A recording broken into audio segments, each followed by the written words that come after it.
పంచగవ్య ఏ విధంగా తయారవుతుంది? ఇందులో పంచగవ్యలో ఆవుకు సంబంధించిన ఏ పదార్థాలు ఉపయోగిస్తారు? ఈ పంచగవ్య అంటే ఆవు యొక్క 5 పదార్థాలు ఉన్నాయండి. ఆవు పాలు, ఆవు పెరుగు, ఆవు నెయ్యి, ఈ 3 మనం తీసుకుంటాం. అందువల్ల వీటి గురించి పెద్దగా తర్కించవలసిన అవసరం ఉండదు. ఇక తర్కించవలసిన అవసరం ఏంటంటే మీకు ఆవు యొక్క మూత్రము, ఆ తర్వాత గోమయం, ఆవు యొక్క పేడ, ఈ రెండింటి గురించి తెలుసుకోవాలి.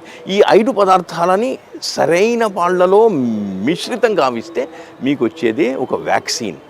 నేను ఇలా మాట్లాడేటప్పుడు పల్లెటూరులో అంటే మా గద్వాల గ్రామంలో వాళ్ళు ఏమంటే వ్యాక్సిన్ అంటే ఏం సార్ అని అడిగారు. అయ్యా బాబు అదేం లేదు, టీకాకు వ్యాక్సిన్కు ఏమాత్రము డిఫరెన్స్ లేదు అని చెప్పాను. అంటే టీకాలు అంటే చాలా మంచిగున్నది సార్ అన్నారు.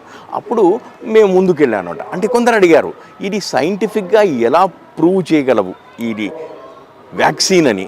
అప్పుడు నేను సమాధానము ఇవ్వలేకపోయాను, కానీ ఇప్పుడు తయారైపోయింది. ఎందుకంటే సైంటిఫిక్ ఎట్లా ప్రూవ్ చేస్తాం? ఇప్పుడు మనము ఆవు పేడను తీసుకుంటామండి, దాన్ని ఏం చేస్తామంటే నీళ్ళల్లో కలుపుతాము, కలిపి గట్టిగా మంచిగా కలిపి స్లర్రీలాగా తయారు చేస్తాం. దాన్ని ఫిల్టర్ చేస్తాం.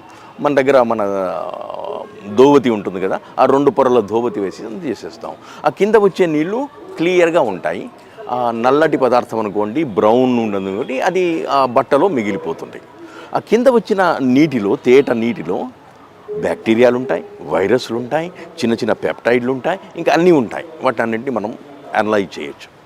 ఈ బ్యాక్టీరియా, వైరస్ ఉన్నటువంటి ఈ గోమయ రసాన్ని తీసుకొని అందులో మీరు గోమూత్రాన్ని కలపాలి. కలిపినప్పుడు ఏమైందంటే ఈ బ్యాక్టీరియా, ఆ తర్వాత వైరస్లన్నీ చిన్న భిన్నమైపోతాయి. ఎందుకు అయిపోతాయి అంటే ఈ గోమూత్రం యొక్క pH 9 దాకా ఉంటుంది. 8.5 నుంచి 9 దాకా ఉంటుంది. Very depend upon. ఈ pHలో ఆ మైక్రోబ్స్ అంటే పురుగులు అంటే చిన్న చిన్న కణాలు ఉంటాయి, వైరస్లు, ఇవన్నీ బ్యాక్టీరియాలు ఉంటాయి కనుక బ్యాక్టీరియాలు మైక్రోబులు అంటారు. అవన్నీ చిట్లిపోతాయి. ఆ సెల్ వాల్ ఉంటుంది కదా, సెల్ మెంబ్రేన్ ఉంటుంది కదా, చిట్లిపోతాయి, నిర్జీవమైపోతాయి. ఆ నిర్జీవమైన పదార్థాన్ని మనం వ్యాక్సిన్ అంటాము.